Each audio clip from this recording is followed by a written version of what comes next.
मणिपुर में बढ़ती अराजकता, महिला अभद्रता व मणिपुर के संवेदनशील विषय को लेकर चर्चा के लिए विपक्ष के सांसदों ने 267 के तहत आपातकालीन बैठक कर चर्चा की मांग लगातार कर रहे हैं।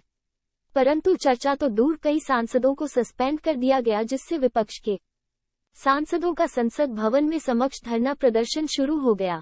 आम आदमी पार्टी संपूर्ण भारत में प्रदर्शन के माध्यम से मणिपुर के लोगों को न्याय व मौजूदा सीएम के इस्तीफे मांग कर रही है। मणिपुर की स्थिति अत्यधिक चिंताजनक है। आम आदमी पार्टी नेता राघव चड्ढा ने कहा कि बीजेपी आम आदमी पार्टी मुक्त संसद भवन बनाना चाहती है, इसलिए संजय सिंह जी को निलंबित कर दिया। लेकिन हम संसद के परिसर में भी आवाज उठाते रहेंगे ताकि देश को पता लगे कि आम आदमी पार्टी लोकतंत्र को बचाने की लड़ाई मजबूती से लड़ रही। भाजपा दशकों से दिल्ली की सत्ता से बाहर है, इसलिए अध्यादेश लेकर आई है। एससी के फैसले को पलट कर लाया गया अध्यादेश सुप्रीम कोर्ट पर भी हमला है। आज कारगिल दिवस है। सेना के जवानों को सलाम है। कारगिल युद्ध में देश की रक्षा करने वाले सूबेदार के बारे में भी सोचना चाहिए, जो कहता है, मैंने कारगिल युद्ध में देश की रक्षा की, लेकिन मणिपुर में पत्नी की रक्षा नहीं कर पाया। गौरतलब है कि भूतपूर्व प्रधानमंत्री मनमोहन सिंह ने भी नसीहत देते हुए कहा कि पत्रकारों का और विपक्ष का सामना प्रधानमंत्री नरेंद्र मोदी को करना चाहिए। मैं कभी भी सामना करने से नहीं भागा। कांग्रेस की राष्ट्रीय प्रवक्ता श्रीमती सुप्रिया श्रीनेत ने कहा, 2012 में जब निर्भया कांड हुआ था तब मनमोहन सिंह ने 36 सेकंड बोलकर भाजपा शासित राज्यों की ओर उंगली नहीं उठाई थी। देश के घावों पर मरहम लगाया था, राष्ट्र को संबोधित किया था, निर्भया के लिए प्रार्थना और शांति की अपील की थी। मौजूदा प्रधानमंत्री तो रणछोड़ निकले। इंडिया शब्द के अपमान पर विपक्ष के सांसदों ने रोष प्रकट किया एवं कहा, 2024 में जनता खुद जवाब देगी।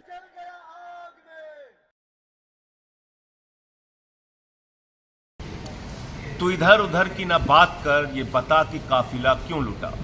मुझे रहजनों से गिला नहीं, तेरी रहबरी पर सवाल है। प्रधानमंत्री नरेंद्र मोदी जी ने कल भारत का अपमान किया, इंडिया का अपमान किया, मणिपुर की हिंसा से ध्यान भटकाने के लिए इधर उधर की बातें की। और इतना ही नहीं, उन्होंने इंडिया की तुलना आतंकवादी संगठन से कर दी।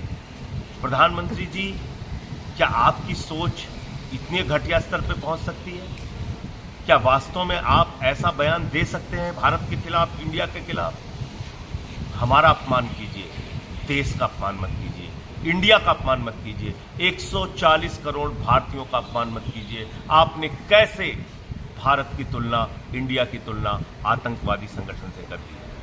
पहले इसके लिए पूरे देश से हाथ जोड़कर माफी मांगी। और दूसरा विषय, जो मणिपुर की हिंसा है, मणिपुर जल रहा है, एक बॉर्डर स्टेट है, वहां हत्याएं हो रही हैं, महिलाओं का बलात्कार हो रहा है, बच्चों का कत्ल हो रहा है, लोगों के घर जलाए जा रहे हैं, केंद्रीय मंत्री का घर जला दिया गया, राज्य की महिला मंत्री का घर जला दिया गया। हिंसा सारी सीमाएं पार कर चुकी है। बावजूद इसके आपके मुंह से आवाज नहीं निकल रही है। आप सदन में आकर जवाब क्यों नहीं देते? आज आंदोलन का तीसरा दिन है, हम लोग इसी संसद परिसर में हैं, बारिश भी हुई, सब कुछ, यहाँ नारेबाजी भी लग रही है, यहाँ सारे दल आकर इस आंदोलन में इकट्ठा भी हो रहे हैं। और टीम इंडिया जो है, जो 26 राजनीतिक दलों का बना हुआ है, उनकी सबकी एक ही डिमांड है कि प्रधानमंत्री सदन में आए और मणिपुर की हिंसा पर जवाब दें। जवाब आपको देना। ये बताने की जरूरत नहीं है कि आज की तारीख में भारत का एक अभिन्न अंग मणिपुर के लोग किस दुर्दशा से गुजर रहे हैं। मैं पिछले एक हफ्ते से देख रहा हूं टेलीविजन चैनल पर भारतीय जनता पार्टी के नेता आते हैं, संसद के अंदर भारतीय जनता पार्टी के नेता खड़े होते हैं और पूछते हैं कि मणिपुर पे अगर चर्चा चाहते हो तो राजस्थान की भी चर्चा करो। कहते हैं मणिपुर पे चर्चा चाहते हो तो विपक्ष के जो अलग अलग राज्य हैं वहां की स्थितियों पर चर्चा करो। मैं भारतीय जनता पार्टी के नेताओं से कहना चाहता हूं कि यह देश दिल्ली पे भी चर्चा करना चाहता है, यूपी पे भी चर्चा करना चाहता है, कश्मीर पे भी चर्चा करना चाहता है, एमपी पे भी चर्चा करना चाहता है, राजस्थान पे भी चर्चा करना चाहता है। मां भारती के गर्भ में पैदा हुई हर एक बेटी के आबरू पर जहां भी संकट आता है उस पर चर्चा करना चाहता है, लेकिन इसके बहाने पिछले 90 दिनों से 3 महीने हो गए मणिपुर के लोग जिस दर्द को महसूस कर रहे हैं, भाजपाइयों तुम्हें आंख बंद करके इधर उधर नहीं जाने देंगे। अगर देश के प्रधानमंत्री को लगता है कि वो चुप्पी साध करके मणिपुर के दर्द को इग्नोर कर देंगे, यह इस देश के अंदर अब संभव नहीं है। देश ने आपको 9 साल मौका दिया है। आपने नारा लगाया था इस देश के अंदर बहुत हुआ महिलाओं पे अत्याचार, अब की बार मोदी सरकार।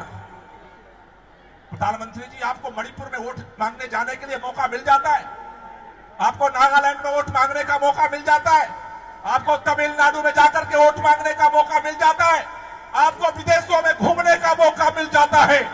लेकिन मैं भारतीय जनता पार्टी से पूछना चाहता हूं, अरे तुम्हारा 56 इंच का सीना कहां चला गया? आज मणिपुर पे बात करते समय कहां छुपे हुए हो पर्दे के अंदर? देश के गृह मंत्री कह रहे हैं चर्चा के लिए भाजपा तैयार है और विपक्ष भाग रहा है। भाजपाइयों, तुम्हारे पास अब बहाना नहीं बचा है। मणिपुर के उस बच्चे के दर्द को तुम्हें इस बात के लिए खड़ा होना पड़ेगा, उस दर्द का हिसाब देना पड़ेगा। आज हजारों बच्चे मणिपुर के हिंसा में गायब हो चुके हैं। माएं बिलख रही है, हमारा बेटा कहां गया? बहनों के साथ जो अत्याचार हुआ है वीडियो के माध्यम से आज पूरे देश और दुनिया के सामने आ चुका है। घर जलाए जा चुके, एक एक दिन का जोड़ करके लोग झोपड़ियां बनाते हैं, अपना घर बनाते हैं, अपना आशियाना बनाते हैं, जल करके खाक हो चुका है। और तुम कहते हो मणिपुर पे चर्चा हम तब करेंगे जब राजस्थान पे चर्चा होगी। शर्म नहीं आती भारतीय जनता पार्टी के लोगों को? और अगर आप ये समझते हो कि सत्ता में बैठे हो, तुम्हारे पास ईडी है इसलिए विपक्ष लोगों की आवाज दबा देंगे, तुम्हारे पास सीबीआई है इसलिए देश की आवाज दबा देंगे। मैं कहना चाहता हूं, अंग्रेजों को भी यही लगता था कि उसके राज में सारी ताकत उसके पास है, लेकिन मां भारती के यही बेटे बेटियों के पूर्वज थे। जब अंग्रेजों का अहंकार अपने सर पे चढ़कर बोलने लगा, इसी भारत से आवाज उठे, अंग्रेजों भारत छोड़ो, और अंग्रेजों को भारत छोड़ करके जाना पड़ा। पूरे देश में आवाज उठ रही है, अगर मणिपुर को न्याय नहीं मिला, मणिपुर में अगर शांति स्थापित नहीं हुई, मणिपुर का मुख्यमंत्री बर्खास्त नहीं हुआ, मोदी जी आकर के संसद में जवाब नहीं दिए। आज केवल जंतर मंतर पे हम इकट्ठा नहीं है, भारत के अंदर, इस पूरे देश के अंदर कोने कोने में आम आदमी पार्टी का कार्यकर्ता मणिपुर के हिंसा, मणिपुर के अंदर दर्दनाक घटनाएं, घिनौनी घटनाएं, सारी दरिंदगी के खिलाफ आज पूरे देश में आवाज उठ रही है।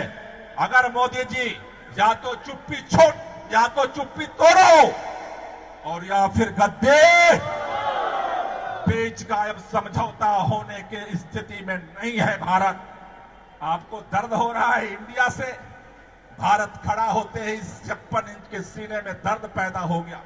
कह रहे हैं इंडिया तो ईस्ट इंडिया कंपनी वाला इंडिया है, कह रहे हैं इंडिया तो इंडियन मुजाहिदीन वाला इंडिया है। अगर मणिपुर जैसे लोगों के सीने पर आपके सत्ता के संरक्षण में अगर लोगों के पेट पर लात मारा जाता रहेगा, अगर लोगों की आबरू पे लात मारा जाता रहेगा, यकीन मानो इस देश के लोगों की आह 2024 के चुनाव में इंडिया को जिताने जा रही है और मोदी को हराने जा रही है, इसलिए आपको डर लगता है। साथियों, मैं आपसे कहना चाहता हूं, आज पूरे देश भर में हम सब इकट्ठा हुए, इसी बात को लेकर इकट्ठा हुए कि अगर मणिपुर में दर्द है तो वो भारत का दर्द है, इंडिया का दर्द है। कश्मीर में अगर दर्द है किसी को तो वो भारत का, इंडिया का दर्द है। अगर तमिलनाडु में किसी को दर्द है तो वो भारत का दर्द है। भारत को अगर आगे बढ़ाना है तो भारत के हर बेटे बेटी के दर्द को अपने सीने में जब्त करके आगे बढ़ना पड़ेगा।